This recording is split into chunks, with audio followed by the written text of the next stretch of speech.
The idea behind the show is simply asking guests what they would tell a stranger on a plane if they were sitting next to them and the stranger asked them for advice. The scenery is passing very fast, but the seer is constant. The one who's seeing is the same. Let me appreciate you for asking a question that I haven't been asked after 2,500 or so interviews over the years. Is you have to drop the ego, which is everyone's greatest obstacle. In 2008, Grant and I had been married for 4 years. I was pregnant with my first child. The economy was collapsing, and we were on the verge of losing everything financially. Hello, everybody. It is Corey Poirier back with a new edition of the show. Really excited to have a first-time guest with us today, and I'm super excited for this conversation. I got to meet him a couple of months ago, 2 to 3 months ago, in Denver. We both got to share the bill at the same TEDx event, and I've had a chance to watch his TEDx talk, which is crushing it, doing extremely well. So, Dr. Emilio Justo, really excited to have you here today. And where we usually like to start, which I know is different than most interviews, is we like to get the guests to tell us a little bit about themselves, rather than me reading a bio that will probably sound like it's forced or stilted or something, or like I'm reading a teleprompter. So can you tell us just a little bit about yourself before we dive right in? Sure, absolutely, Corey. And thank you for the opportunity of being here. I really appreciate it. And it was a great joy and honor to be next to you at that TEDx Cherry Creek HS event. So it was really a great event, got to meet wonderful people. So about me, so my life story is as follows. I came to the United States as a Cuban refugee with my parents when I was the age of 3. Did much of my growing up in the early years in Missouri, and then the majority of the years in Northwest Indiana, close to Chicago. So unlike many Cubans who came via Miami, that was not the direction that we came through. And then growing up close to Chicago, I worked very hard as a kid, was very fortunate. I mention this not to brag, but simply because it's something I will forever be proud of. In high school, I worked exceedingly hard, probably harder, honestly, than even medical school. And I was valedictorian of our parochial high school. And as a result, I was fortunate enough to get into the University of Michigan's accelerated 6-year pre-medical medical program. And so as a consequence of that, I finished high school at 17. I finished medical school at 23. I did my ophthalmology residency in 4 years in Washington, D.C. And so I finished as an ophthalmologist at the age of 27. And that's when I moved to the Phoenix, Arizona area to begin my ophthalmology practice. So I'm now in my 35th year of practice and still working my butt off. I enjoy what I do and work full-time Monday through Friday. And so this last year, I've decided to kind of do some other things that I really hadn't had a time to do. Building my practice, but now kind of the practice is on cruise control, and so I've devoted my attention to the public speaking, to the TEDx venue. I'm hoping to land another TEDx in 2024. I'm in the process of writing a book on the original topic of my TEDx talk, which is on delayed gratification. So I'm almost halfway through with that. So I'm hoping to launch that by February of 2024. And just kind of enjoying doing some other things, taking a different turn in life than what the last 35 years have been. Wow. There's quite a few things I could unpack there. So I want to ask, first and foremost, you mentioned, working just as hard now as you did early on. And you mentioned key words to the effect of, because I love what I do. And so I want to ask you there first, Emilio, do you think it's important, and if so, why, for us to find either our calling or something at least we're passionate about? Oh, absolutely. Absolutely. I think for one to lead a truly happy, successful life internally inside of ourselves, we have to have a certain passion for what we do, and we have to make an impact on not only our own life, but most importantly, other people's lives. So it's a life of service. And as a physician, we're servicing other patients. I mean, I get to see the joy in our patients when they have newly found vision, whether it be through cataract surgery, for example. I also do a ton of eyelid surgery, so I get to see the happiness from an aesthetic improvement, a functional improvement. And so one has to have a level of passion. I mean, my wife and I are trying to teach our kids. We have 3 teenagers, and we're trying to teach them the same thing. And it's you got to experience it and you got to practice it. It's a little hard sometimes to teach to the younger population. And that was one of the reasons I think I devoted my TEDx to the delayed gratification subject, because it's very near and dear to me for a variety of reasons. I can totally appreciate that, because I have even younger children. So I have 2 very young sons, 6 and 3, and it's a different world now than when I grew up, and certainly when my father and grandfather grew up. But for me now, to see it, my kids, like their I'll say perspective on the world is that you should be able to push a button and there should be somebody at the door with delivering the item. So like the idea of delayed gratification. In fact, just yesterday, my son said, "Oh my God, I've been waiting for that my whole life. It's been like at least 6 days." That's his whole life.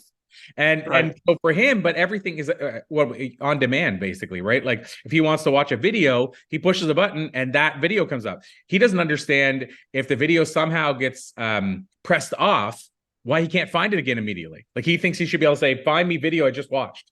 And by the way, we're not that far probably from that happening. But what I guess the point is, I totally get what you're talking about, because it's near and dear to my heart too. Like I don't know what the answer is, but it is a different world in the sense that I don't see any desire to delay gratification among at least my 2 sons at all. It's just like, I want it now because that's what I'm used to having. Oh, I totally get it. And it's quite a challenge. It's frustrating. I wish I had the magic answer. And it's not just their desire for instant gratification. It's the fact that a lot of their near and dear friends get things from their parents right away. Things that I would never have dreamed of being a teenager that I would have, because I didn't have. And I thought my life was beautiful. I mean, I thought I had everything I could desire. But what I had love and nurturing and acceptance from my parents. I mean, I had a beautiful childhood. And yet, our children, they have friends who get this, they get a car when they turn 16, they get all these gifts, they get fancy dinners, and we're trying to keep them grounded, and it's a struggle. It's very challenging, especially when they point to their friend and said, "Well, my buddy gets to do this." It's like, yeah, okay, but I don't want to hear about your buddy. This is all about you. It's not about your buddy. Yeah, I mean, when I think about it, and you can talk to this perhaps, because this I think is still very near to your talk and the book perhaps. But when I think about my childhood, admittedly at the time I didn't like it, but I think I was better for it, that there was an anticipation around certain timelines. For instance, this is really random, but I just thought of it now. But I grew up in the 80s, so I was a product of the rock and roll music scene, like the bands like Motley Crue and Poison and Metallica and what have you. So our big thing was a magazine called Metal Edge. That was the name of the magazine. It came out once a month. And sometimes, because we were in a small town, we got missed by. And honestly, like we got the first one and it took us about a week to really go through it all. Then we had 3 weeks to wait for the next one. And there was like an excitement for like 3 or 4 days before that day that we knew it was going to come out if we didn't get missed. There was an excitement and that anticipation. I mean, I kind of wish I still had that in my life. Like I think now about it, and the anticipation was probably better than the payoff of holding the magazine. Of course, as a kid, you don't think that. You're thinking, "Where's my magazine?" But do you think from your experience, is there a power in that? Is there dopamine in that? Is there a reason we should get excited about the idea of having the gratification later and being in anticipation of it? Well, yeah, you mentioned the chemical dopamine, and definitely, I think dopamine plays a big role in as far as stimulating our brains and wanting the instant gratification, and certainly as far as the youth of today and teenagers, and certainly your kids that are much younger. But My wife and I keep telling each other when we get frustrated with our kids, hey, just remind each other, hey, their prefrontal cortex is not fully developed yet, which it's not. And so they have these urges to do things. But if I can backtrack a second, I'll give you even a crazier example of what you're just talking about when we're growing up. So I grew up, in the 60s and 70s was really kind of my heyday. But in the 60s, when I was really young, going to McDonald's, right? Going to McDonald's was such a treat. I mean, we would go there maybe once a month, and I would look through the car window, and when I would see those golden arches, I would salivate. I mean, I could taste that burger, right? And now, fast forward to today, it's not about fast food. I mean, our kids, and speaking personally, our oldest, who's 19, he's been to every fancy restaurant in Phoenix, restaurants that my wife and I haven't even been to, these big steakhouses, that are crazy. And he just thinks that's the normal thing. And we tell him, look, man, I mean, look how old we are, and we haven't even been to these restaurants. And so you expect they develop this expectancy that they should be able to do all these things, and it's abnormal if you don't.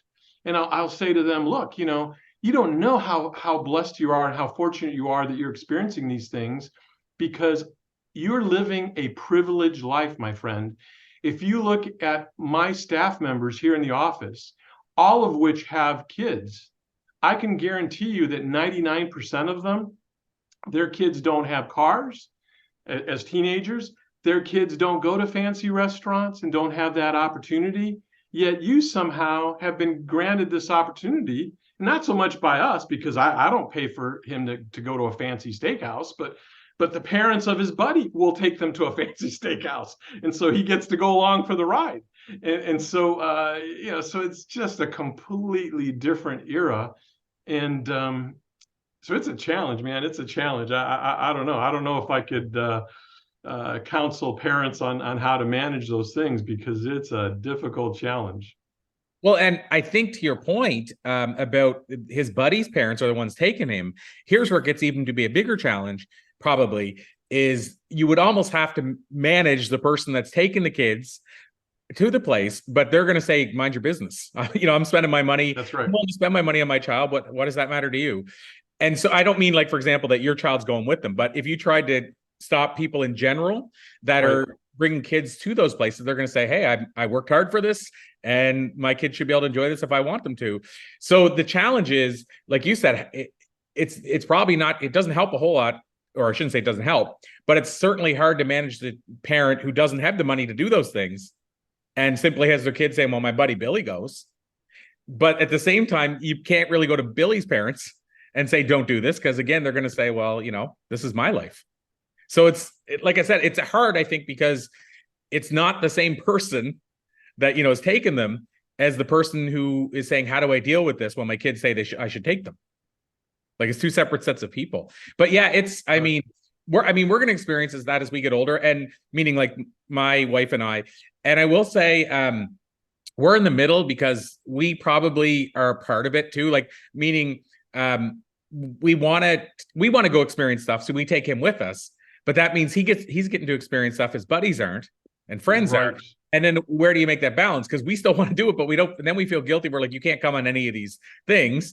But for example, COVID made a big change for us. But pre-COVID, our son had been to. Now, we live in Canada when we're not traveling, which I travel a lot. But our son had been to, I think it was 7 or 8 states and 5 provinces by the time he was 2.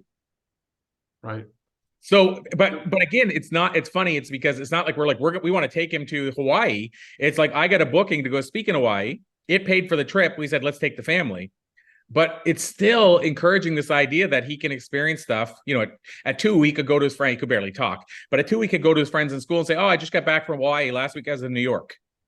And so when you hear that, you're like, oh, well, my buddy Sebastian got to go to New York. How come I can't? From his parents, from his friends' parents. So it is, I feel guilty almost about that, but it is what decision do you make? Like, do you say, we're not going to go experience this because we don't want him to think it's normal?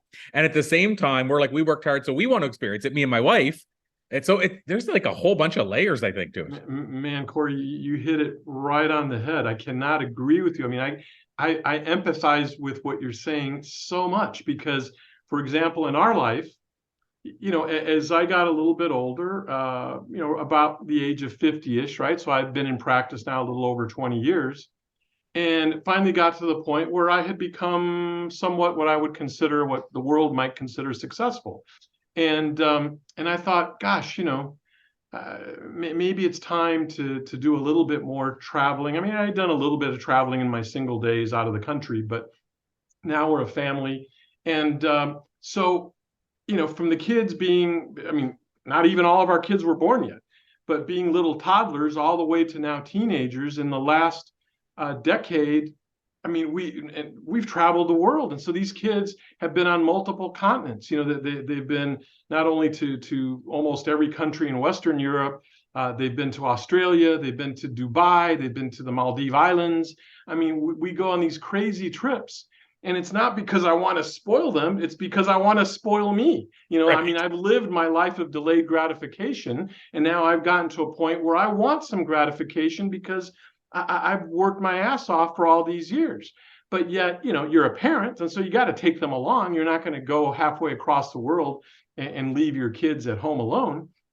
So all of a sudden, yes, they're learning new cultures, they're learning new foods, you know, but they're also getting a little spoiled and thinking that this is normal. And it's not normal. Most kids in this world don't get a chance to do that.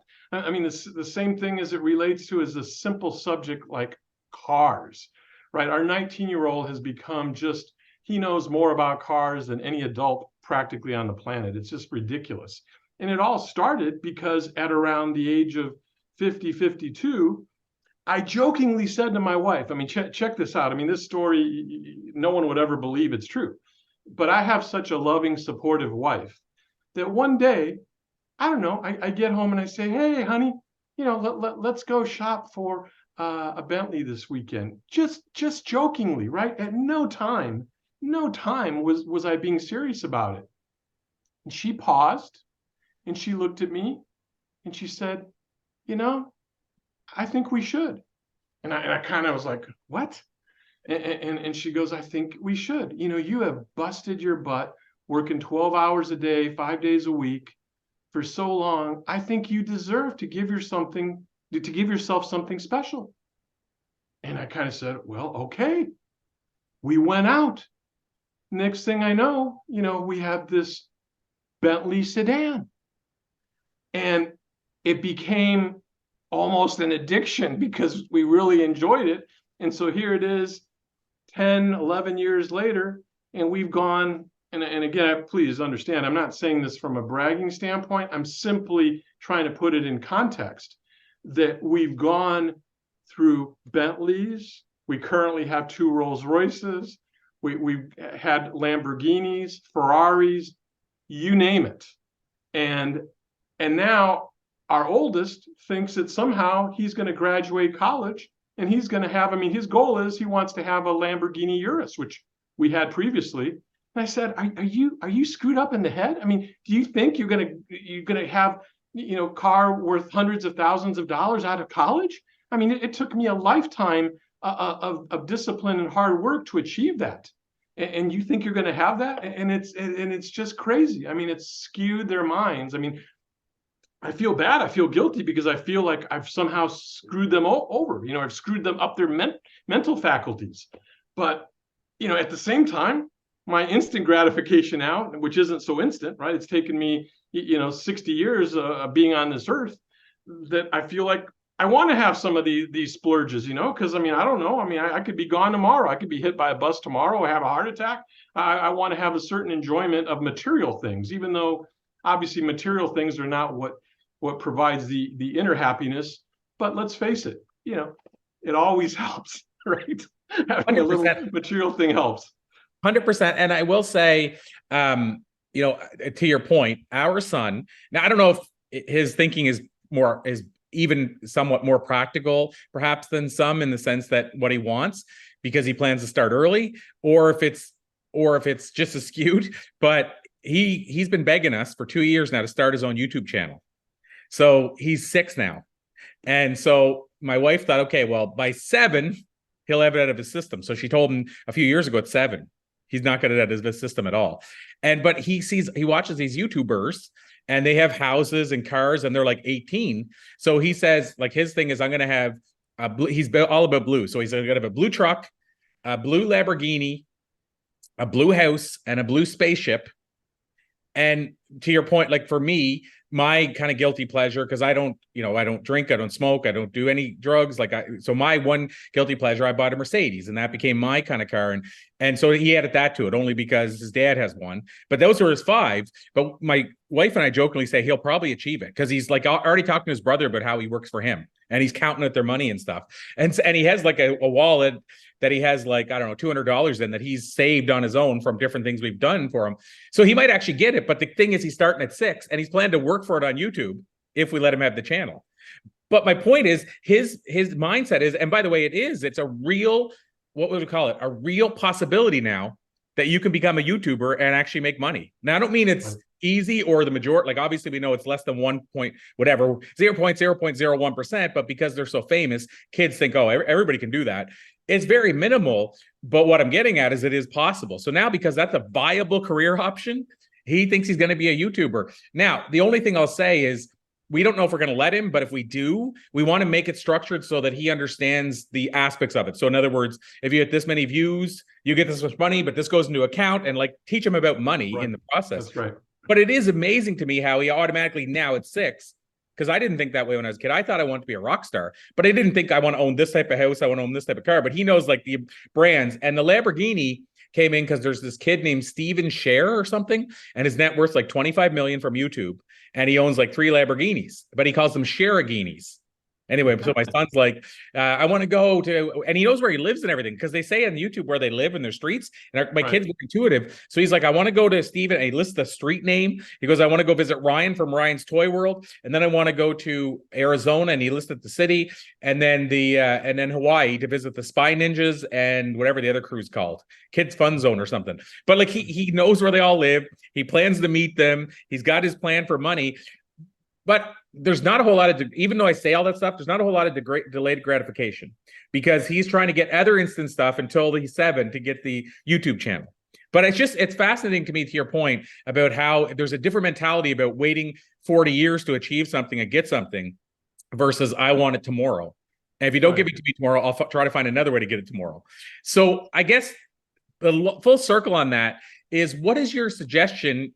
If you go to your TEDx and you go to your learning, your own learned experiences about waiting X amount of years to start having some instant gratification, what do you recommend to people in general? I mean, I know you said we can't, it's different, parents are dealing with different things and all that, but what do you say in general as to what's the benefit of delaying this gratification? Well, I think it just teaches each one of us, the art of patience and, cultivating that internal resilience, that perseverance, and going through failures, right? Because if you can't embrace failures along the way, it's those failures that are opportunities for us to get better and to learn. And if you have instant gratification, then that kind of implies that there really aren't many, if any, failures. And boy, then when that one failure comes at the wrong time, that could totally destroy somebody psychologically, and then they won't be able to recover. So I think, the more failures that a young person can have, I even read, and I'm trying to remember who it was, but there's somebody who talks about the fact in a book where they talk to their kids, and every day they ask their child, hey, what failures did you have today?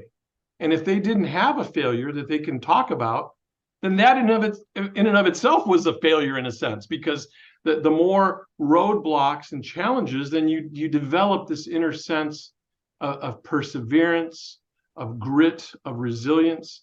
And ultimately, in one of my hopefully 2024 TED Talks that I'm hoping to perhaps nail down is, I think my next topic is going to be on obsession and getting rid of the negative connotation of obsession and turning it into a positive, because we need to be obsessed with everything in our life that means something, but obsessed in a good way, not obsessed in some sort of negative psychological way, but obsessed of having those goals, creating those goals, working diligently, having self-discipline, having perseverance, having resilience, and ultimately achieving those goals and embracing the failures that inevitably will come along the way.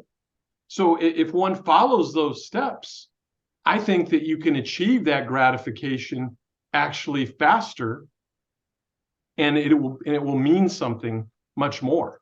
What would you like? And I mean, I think this ties into delayed gratification because you got to where you are today and built to the person you are today based on delayed gratification. So what would you like your legacy to be?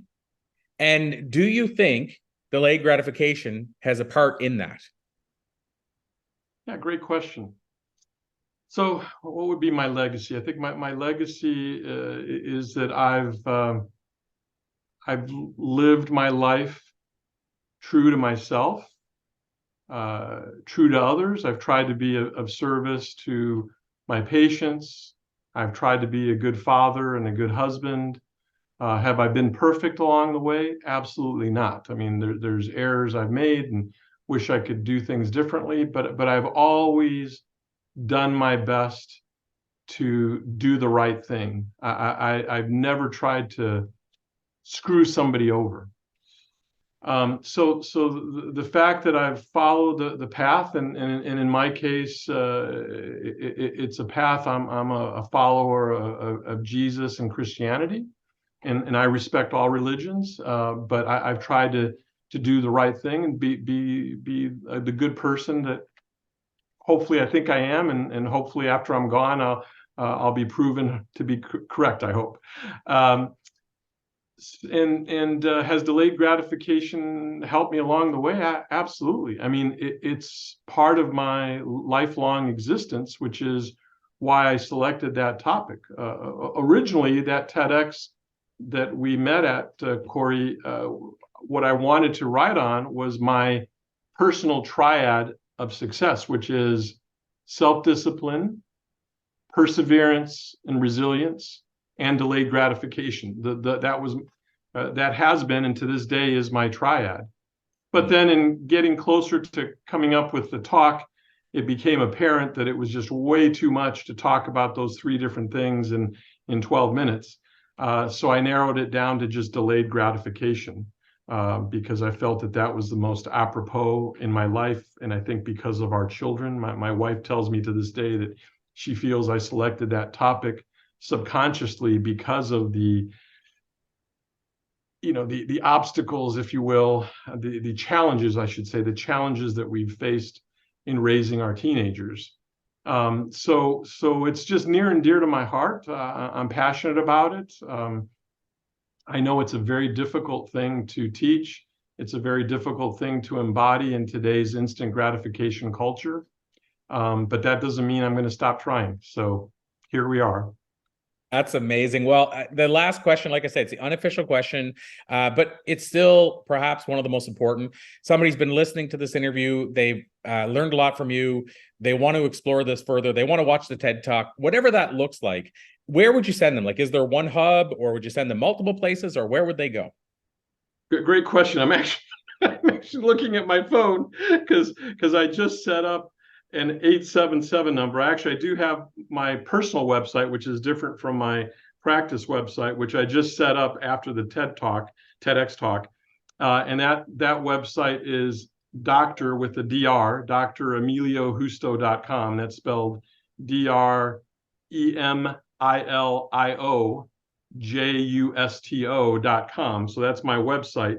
And then, forgive me for looking down, and then my personal toll-free number that goes directly to me is 1-877-761-4335.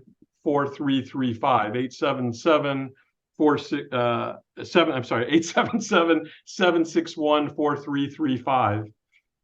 So those that's basically my contact information. My email address is Dr. Justo, DrJusto at DrEmilioJusto.com. So any of those methods, you can reach me. And certainly I greatly appreciate the opportunity to be here with you, Corey, and Thank you for your time and your great energy and your leadership. And I kudos to you for all you're doing. Thank you so much, my friend. This has been an absolute pleasure. And yes, thank you so much. You made it easy for me. Thank you, Corey. Appreciate it.